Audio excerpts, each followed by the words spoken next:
Hello बच्चों। आज मैं आपको सफाई और व्यायाम पाठ का दूसरा भाग बताने वाली हूँ। पिछली क्लास में मैं आपको इसका पहला भाग में बता चुकी थी। उस पहले भाग में सबसे पहले हम शरीर स्वच्छ रखने के लिए हम क्या करना चाहिए, सुबह सवेरे उठकर हम ठंडे पानी से नहा लेना चाहिए। जो हम कपड़े पहनते हैं वो स्वच्छ रहना चाहिए, और जो हम रहते हैं मकान, किस तरह हम मकान को रख लेना चाहिए, ये सब मैं आपको पहले भाग में ही बता चुकी थी। बच्चों, आज मैं आपको दूसरा भाग बताने वाली हूँ। इस दूसरा भाग को बताने से पहले इस दूसरे भाग में आने वाले जो भी शब्दार्थ हैं, कठिन शब्द हैं, मैं बोर्ड पर लिख चुकी हूँ। बच्चों, आइए इसे एक बार हम अच्छे से पढ़ लेंगे। इधर देखिए, शब्दार्थ। सात्विक का मतलब है बच्चों सत्व गुण। सात्विक का मतलब है बच्चों सत्व गुण। सूत्रधार का मतलब है बच्चों संचालन करने वाला। सूत्रधार का मतलब है बच्चों संचालन करने वाला। ताम सर्ववृत्ति का मतलब है बच्चों तामसिक या बुरा स्वभाव। तामसिक या बुरा स्वभाव। वज्रयेत का मतलब है बच्चों योग्यता से अधिक करना कहीं भी उचित नहीं। वज्रयेत का मतलब है बच्चों योग्यता से अधिक करना कहीं भी उचित नहीं। बलिष्ठ का मतलब है बच्चों सर्वाधिक शक्तिशाली। सर्वाधिक शक्तिशाली। श्रेयस्कार का मतलब है बच्चों मंगलकारी, कल्याणकारी। मंगलकारी या कल्याणकारी। सार्वजनिक का मतलब है बच्चों सबसे संबंध रखने वाले को हम क्या कहते हैं, सार्वजनिक। बच्चों, ये था शब्दार्थ। अब आइए कठिन शब्द एक बार हम अच्छे से पढ़ लेंगे। इधर देखिए बच्चों, कठिन शब्द व्यायाम, सामाजिकता, खिलाड़ी, आलस्य, हानिकारक, ताम सर्ववृत्ति, बुद्धिमान, मनुष्य, कीटाणु, मृत्यु। बच्चों, ये था इस दूसरे भाग में आने वाले कठिन शब्द। अब आइए बच्चों, इस दूसरे भाग को मैं आपको समझाती हूँ। इस दूसरे भाग को समझाने से पहले मैं एक बार पाठ को अच्छी तरह से पढ़ लेती हूँ। अब गौर करके सुनना बच्चों। शरीर रक्षा के लिए नियमित आहार विहार, समय पर सोना और जागना, संयत और सात्विक भोजन के साथ व्यायाम भी अत्यंत आवश्यक है। जो लोग साल भर कुछ नहीं पढ़ते और इम्तिहान के दिनों में रात रात भर जागते हैं, वे अपने स्वास्थ्य को बिगाड़ लेते हैं। आलस्यवश देर तक चारपाई पर पड़ा रहना भी उतना ही हानिकारक है जितना कि रात को ना सोना। Early to bed and early to rise makes a man healthy, wealthy and wise. समय पर सोना और जागना मनुष्य को स्वस्थ, धनवान और बुद्धिमान बनाता है। भोजन हमको उतना ही करना चाहिए जितना कि हम पचा सके। हमको जीने के लिए खाना चाहिए, ना कि खाने के लिए जीना चाहिए। We should eat to live and not live to eat। Mahatma Gandhi कितना कम खाते थे और फिर भी भारत की राजनीति के सूत्रधार बने रहे। स्वाद के लिए भोजन को अधिक गरिष्ठ या चटपटा बना लेना हानिकारक सिद्ध होता है। अधिक मसाले भी पाचन शक्ति को कम कर देते हैं। भोजन में शाक पात और फलों का अधिक प्रयोग वांछनीय है। उन देशों की दूसरी बात है जहां ऊन कम पैदा होता है, किंतु मांसाहार स्वास्थ्य की दृष्टि से अधिक लाभदायक नहीं है, वरना हानिकारक ही है। उससे स्वभाव में तामसवृत्ति जागृत हो जाती है और क्रोध तथा आलस्य की मात्रा बढ़ जाती है। व्यायाम नियमित होना चाहिए, उसमें भी अति सर्वत्र वज्रयेत का नियम लागू होता है। व्यायाम में हमको यह जरूरी नहीं है कि किसी विशेष प्रकार का ही व्यायाम किया जाए। विदेशी खेल अधिक व्यवसाध्य है, किंतु उनमें सामाजिकता अधिक आती है। यह सामाजिकता देशी खेलों में भी लाई जा सकती है। व्यायाम शरीर को पुष्ट और बलिष्ठ रखने का साधन है, वह जीवन का साध्य नहीं है। हमारा व्यायाम यदि हम में से आलस्य को दूर नहीं कर सकता तो निरर्थक है। बहुत से बड़े बड़े खिलाड़ी चाहे 1 मील की दौड़ में बाजी ले जाएं, लेकिन चारपाई से उठकर अपने आप पानी पी लेने में भी आलस्य करते हैं। यह प्रवृत्ति उनके खिलाड़ीपन की विडंबना है। सच्चे खिलाड़ी को आलस्य के त्याग के साथ विफलता से न विचलित होना, दूसरों के साथ उदारता का व्यवहार आदि मानसिक गुणों का भी अपने में अनुशीलन करना चाहिए। अपने हाथ से कुछ काम करना, जैसे पानी भरना, बोझ उठाना, मकान की सफाई करना, कपड़े धोना भी व्यायाम का एक उपयोगी प्रकार है। हमें हाथ से काम करने का गौरव आना चाहिए। इसी को अंग्रेजी में डिग्निटी ऑफ मैनुअल लेबर कहते हैं। अपने हाथ से काम करने में हम में ममता का भाव बढ़ता है और हम जनता के साथ संपर्क में आते हैं। कर्मण्य के लिए कोई काम नीचा नहीं है। काम मनुष्य को ऊंचा उठाता है, उसको गौरव प्रदान करता है। काम करना एक प्रकार की पूजा है। Work is worship. जो आदमी हाथ से काम करते हैं उनमें आत्मनिर्भरता आती है। उनका जीवन संतुलित और सौंदर्यमय बन जाता है। लोग उनका अनुकरण करने को तैयार रहते हैं। जो लोग काम से दूर भागते हैं उनके अनुयायी और नौकर चाकर बेगार टालते हैं। हमको अपने नौकर से यह कहना कि जाओ अमुक काम कर लाओ, यह अधिक श्रेयस्कर है कि आओ हमारे साथ यह काम करो। अब आइए बच्चों, इस दूसरे भाग को मैं आपको समझाती हूँ। शरीर रक्षा के लिए नियमित आहार, विहार, समय पर सोना और जागना।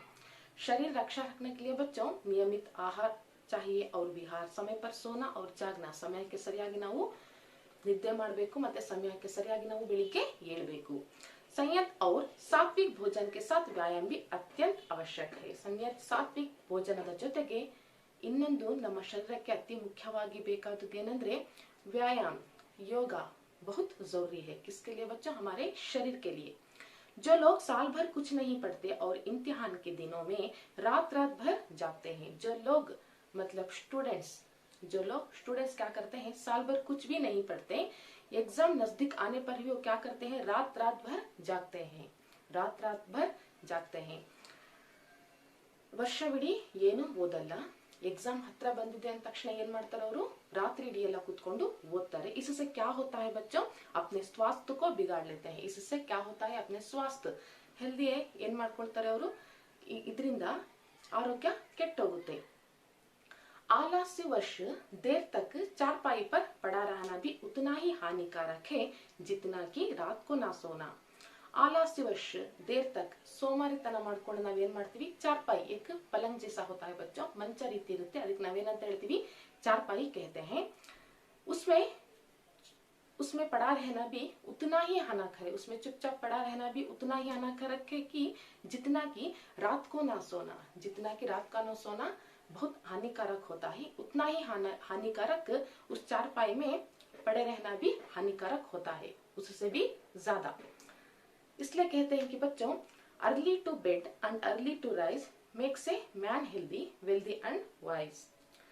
इसका मतलब है बच्चों समय पर सोना, ಸಮಯಕ್ಕೆ ಸರಿಯಾಗಿ ನಾವು ಮಲ್ಕೊಳ್ಬೇಕು, और जागना ಸಮಯಕ್ಕೆ ಸರಿಯಾಗಿ ನಾವು ಏಳಬೇಕು। मनुष्य को स्वस्थ और मनुष्य को स्वस्थ रहना चाहिए। इससे क्या होता है? धनवान और बुद्धिमान बनाता है। इससे मनुष्य को क्या बनाता है? धनवान भी बनाता है और बुद्धिमान बहुत क्या बनाता है? ತುಂಬಾ ಬುದ್ಧಿವಂತನಾಗೂ ಸಹ ಮಾಡುತ್ತೆ। ಯಾವುದು? ಒಳ್ಳೆಯ ಆರೋಗ್ಯ। आगे देखिए बच्चों, भोजन हमको उतना ही करना चाहिए जितना कि हम पचा सके। भोजन नಮಗೆ ಎಷ್ಟು ಬೇಕು ಅಷ್ಟೇ ಮಾತ್ರ ನಾವು ತಿನ್ನಬೇಕು। उससे ज्यादा नहीं चाहिए, खाना नहीं चाहिए बच्चों। हमको जितना चाहिए उतना ही खाना चाहिए। हमको जीने के लिए खाना चाहिए, ना कि खाने के लिए जीना चाहिए। हमको जीने के लिए ನಾವು ಬದುಕಲಿಕ್ಕೋಸ್ಕರ ನಾವೇನ್ ಮಾಡಬೇಕು? ತಿನ್ನಬೇಕು, ತಿನ್ನೋಕ್ಕೋಸ್ಕರ ನಾವು ಬದುಕಬೇಡ್ದು ಅಂತ। हमको जीने के लिए खाना चाहिए बच्चों, खाने के लिए जीना नहीं चाहिए। We should eat to live and not live to eat। Mahatma Gandhi कितना कम खाते थे और फिर भी भारत की राजनीति के सूत्रधार बने। ಮಹಾತ್ಮ ಗಾಂಧಿ, ನಮ್ಮ ಭಾರತದ ರಾಷ್ಟ್ರಪಿತರಾಗಿರುವಂತಹ ಮಹಾತ್ಮ ಗಾಂಧಿ ಅವರು ಸ್ವಲ್ಪ ಊಟ ಮಾಡ್ತಿದ್ರು, ಆದ್ರೂ ಸಹ फिर भी भारत की राजनीति के सूत्रधार बने। सूत्रधार मतलब बच्चों संचालन करने वाला को हम क्या कहते हैं? सूत्रधार बने। कौन? हमारे भारत के राष्ट्रपिता महात्मा गांधी। वो कम खाते थे फिर भी हमारे भारत के राजनीति के सूत्रधार बने, राष्ट्रपिता महात्मा गांधी जी। उसके बाद में बच्चों स्वाद के लिए भोजन को अधिक गरिष्ठ या चटपटा बना लेना हानिकारक सिद्ध होता है। स्वाद के लिए ತುಂಬಾ ಟೇಸ್ಟ್ ಬೇಕಂತ ನಾವೇನ್ ಮಾಡ್ತೀವಿ, ನಾವು ಮಾಡುವಂತಹ ಅಡಿಗೆಯಲ್ಲಿ ಜಾಸ್ತಿ ಉಪ್ಪು ಖಾರವನ್ನು ಹಾಕಿ ನಾವು ಬಳಸ್ತೀವಿ, क्योंकि हमको चटपटा चाहिए इसलिए। लेकिन वो खाना हमारे सेहत के लिए हानिकारक होता है। अधिक मसाले भी पचान शक्ति को कम कर देते हैं। अधिक ನಾವು ಜಾಸ್ತಿ ಮಸಾಲೆ ಪದಾರ್ಥವನ್ನ ಯೂಸ್ ಮಾಡೋದ್ರಿಂದನೂ ಸಹ ನಮ್ಮ ಆರೋಗ್ಯ ಹಾಳಾಗಿ ಹೋಗುತ್ತೆ ಅಂತ। पाचन शक्ति को कम कर देता है, जो हमारे देह में जो शक्ति रहता है बच्चों वो कम कर देता है। हम ज्यादा से ज्यादा मसाले वाले क्या हम चीजें खाने से हमारे जो देह में जो शक्ति होती है बच्चों वो कम हो जाते हैं। उसके बाद में बच्चों भोजन में शाक पात और फलों का अधिक ಪ್ರಯೋಗ ವಾಂಛನೀಯ है। ಭೋಜನ में ನಾವು ತಿನ್ನೋದ್ರಲ್ಲಿ ಹೆಚ್ಚಿನ ಅಂಶ ಏನಿರಬೇಕಂದ್ರೆ ಹಣ್ಣು ಹಂಪಲುಗಳನ್ನು ನಾವು ಜಾಸ್ತಿ ತಿನ್ನಬೇಕು। ज्यादा से ज्यादा हम क्या खाना चाहिए बच्चों? हमारे भोजन में क्या होना जरूरी है? फ्रूट्स, फलों का अधिक प्रयोग वांछनीय है। उन देशों की दूसरी बात है जहां अन्न कम पैदा होता है। उन देशों की दूसरी बात है कि जहां अन्न कम पैदा होता है, किंतु मांसाहार स्वास्थ्य की दृष्टि से अधिक लाभदायक नहीं है। स्वास्थ्य की दृष्टि के लिए जो मांसा आहार है ना बच्चों वो ज्यादा लाभदायक नहीं है, वरना हानिकारक भी है। वो ज्यादा मांसाहार यूज करते हैं जो आदमी, उनको अधिक उनकी दृष्टि से स्वास्थ्य के दृष्टि से अधिक लाभदायक भी नहीं है और हानिकारक भी है। ಹೆಚ್ಚಿನ ಅಂಶ ಮಾಂಸಾಹಾರವನ್ನು ಉಪಯೋಗಿಸುವುದರಿಂದ ಆರೋಗ್ಯ ದೃಷ್ಟಿಯಿಂದ ಹೇಳಬೇಕಂದ್ರೆ ಅದು ಅಧಿಕವಾದ ಲಾಭದಾಯಕನೂ ಅಲ್ಲ, ಹಾನಿಕಾರಕನೂ ಹೌದು ಅಂತ। उससे स्वभाव ज्यादा से ज्यादा हम नॉनवेज यूज करने से बच्चों उनका स्वभाव तामसवृत्ति जागृत हो जाती है। तामसवृत्ति का मतलब इधर देखिए तामसिक या बुरा स्वभाव। तामसिक या बुरा स्वभाव को हम क्या कहते हैं? तामसवृत्ति। जो ज्यादा से ज्यादा नॉनवेज खाते हैं ना बच्चों उनके स्वभाव में ये दिखता है। कौन सा? तामसवृत्ति, तामसिक या बुरा स्वभाव दिखता है। और क्रोध तथा आलस्य की मात्रा बढ़ जाती है। व्यायाम नियमित होना चाहिए, उसमें भी अति सर्वत्र वज्रयेत का नियम लागू होता है। व्यायाम नियमित होना चाहिए बच्चों, उसमें भी अति सर्वत्र वज्रयेत का नियम लागू होता है। वज्रयेत का मतलब बच्चे इधर देखिए योग्यता से अधिक करना कहीं भी उचित नहीं। वज्रयेत का मतलब बच्चे योग्यता से अधिक करना कहीं भी उचित नहीं, उसी को कहते हैं वज्रयेत। उसमें भी अति सर्वत्र वज्रयेत का नियम लागू होता है। व्यायाम में हमको यह जरूरी नहीं है कि किसी विशेष प्रकार का ही व्यायाम किया जाए। ನಾವು ವ್ಯಾಯಾಮ ಮಾಡುವ ಸಮಯದಲ್ಲಿ ಅದೇ ವ್ಯಾಯಾಮ ಮಾಡಬೇಕಂತ ಏನಿಲ್ಲ।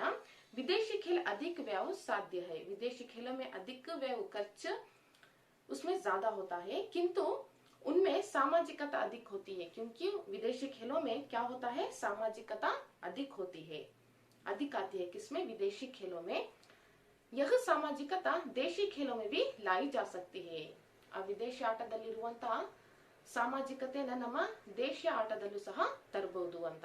व्यायाम शरीर को पुष्ट और बलिष्ठ रखने का साधन है। व्यायाम शरीर को पुष्ट और बलिष्ठ रखने का साधन है। बलिष्ठ का मतलब है बच्चों सर्वाधिक शक्तिशाली। व्यायाम एक इंसान को क्या बनाता है? एक पुष्ट बनाता है और बलिष्ठ बनाता है। यह शरीर के पुष्ट और बलिष्ठ रखने का एक साधन है। कौन सा? व्यायाम। वह जीवन का साध्य नहीं है। हमारा व्यायाम यदि हम में से आलस्य को दूर नहीं कर सकता, तो हम जो व्यायाम करते हैं बच्चों, जो हमारे शरीर का जो थकावट होती है, जो आलस्य है वो दूर नहीं कर सकता, तो वो निरर्थक है। वो दूर नहीं कर सकता जो व्यायाम, वो हमारे शरीर को ನಮ್ಮ ಶರೀರದಲ್ಲಿ ಇರುವಂತಹ ಸೋಮಾರಿತನ ಆಲಸ್ಯ ದೂರ ಮಾಡಿಲ್ಲ ಅಂದ್ರೆ ಆ ವ್ಯಾಯಾಮ ಮಾಡಿ ನಾವು ಏನು ಪ್ರಯೋಜನ ಇಲ್ಲ, वो व्यायाम निरर्थक है। बहुत से बड़े बड़े खिलाड़ी चाहे एक मैल की दौड़ में बाजी ले जाए। ದೊಡ್ಡ ದೊಡ್ಡ ಆಟಗಾರರು ಏನ್ ಮಾಡ್ತಾರೆ ಅಂದ್ರೆ ಒಂದೊಂದು ಮೈಲಿ ದೂರ ಆಡುವಂತ ಆಟವನ್ನ ಆಡ್ತಾರೆ। लेकिन चारपाई से उठकर, लेकिन चारपाई व पलंग से उठकर आप स्वयं पानी लेने भी आलस्य करते हैं आजकल के लोग, है ना बच्चों। बड़े बड़े खिलाड़ी एक मील दूर दौड़ने की बाजी ले जाएं, लेकिन आजकल के लोग चारपाई से उठकर स्वयं पानी लेने भी वो आलस्य करते हैं। यह प्रवृत्ति उनके खिलाड़ीपन की विडंबना है। सच्चे खिलाड़ी को आलस्य के त्याग के साथ, सच्चे खिलाड़ी को आलस्य त्याग के साथ विफलता से न विचलित होना, ವಿಫಲತಾ ಸೆ ನಾ ವಿಚಲಿತ ಹೋನ। ಒಂದು ನಿಜವಾದ ಆಟಗಾರರು ತನ್ನ ಆಲಸ್ಯವನ್ನ ತ್ಯಾಗ ಮಾಡುವುದರ ಜೊತೆಗೆ ವಿಫಲತೆಯಿಂದ ವಿಚಲಿತರಾಗ್ತಾರೆ। ಯಾರು? ಸಚ್ಚೆ ಖಿಲಾಡಿ, ನಿಜವಾದ ಆಟಗಾರರು। दूसरों के साथ उदारता का व्यवहार आदि मानसिक गुणों का, दूसरों के साथ जो सच्चे खिलाड़ी है ना बच्चों, वो दूसरों के साथ उदारता का भावन और व्यवहार आदि मानसिक गुणों, मेंटलिटी गुणों, मानसिक गुणों का भी अपने में अनुशीलन करना चाहिए। अपने में अनुशीलन अभ्यास ಮಾಡ್ಕೋಬೇಕು। दूसरों के साथ उदारता से और व्यवहार आदि मानसिक गुणों का भी अपने में क्या कर लेना चाहिए बच्चों? अनुशीलन कर लेना चाहिए। उसके बाद में देखिए, अपने हाथ से कुछ काम करना जैसे पानी भरना। अपने हाथ से कुछ काम कर लेना चाहिए, वो भी होता है हमारे शरीर के लिए व्यायाम। वो कौन से काम, इधर देखिए बच्चों। अपने हाथ से काम कर लेना चाहिए, जैसे पानी भरना। जैसे हमारे हाथ से क्या करना है? पानी भरना। बोझ उठाना, वजन उठाना, मकान की सफाई करना। हम जो रहते हैं उस मकान की हम क्या करते हैं? हमारे हाथों से हम सफाई कर लेना चाहिए। कपड़े धोना, हमारे जो कपड़े हैं हमारे हाथ से ही हमारे कपड़े धो लेना चाहिए। ये व्यायाम का एक उपयोगी प्रकार है। ये सब व्यायाम के एक उपयोगी प्रकार है। हमें हाथ से काम करने का गौरव आना चाहिए। हम काम कर रहे हैं ऐसा गौरव हमें आना चाहिए। इसी को अंग्रेजी में कहते हैं कि बच्चों डिग्निटी ऑफ मैनुअल लेबर भी कहते हैं। इसमें अंग्रेजी में अपने हाथ से काम करने में हमसे ममता का भाव बढ़ता है। काम रहते हम हमारे हाथ से ही हम करते हैं, उससे हमको ममता का भाव बढ़ता है। सॉरी, हमसे समता का भाव बढ़ता है। अपने हाथ से काम करने में हमारे में क्या बढ़ता है बच्चों? ಸಮತಾ का ಭಾವ ಬರ್ತಾ है।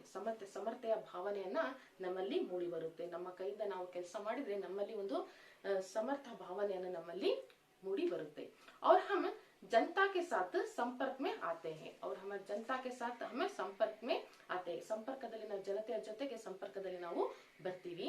कर्मणि के लिए कोई काम नीचा नहीं होता। कर्मणि के लिए ಕಾಯಕವೇ ಕೈಲಾಸ ಅಂತ ಹೇಳ್ತೀವಲ್ಲ, ಆ ರೀತಿ कर्मणि के लिए कौन सा काम भी नीचा नहीं होता। काम मनुष्य को ऊंचा उठाता है। काम जो है ना बच्चों, वो मनुष्य को ऊंचा उठाता है, ಎತ್ತರವನ್ನಾಗಿ ಮಾಡುತ್ತೆ ನಾವು ಮಾಡುವಂತಹ ಕೆಲಸ।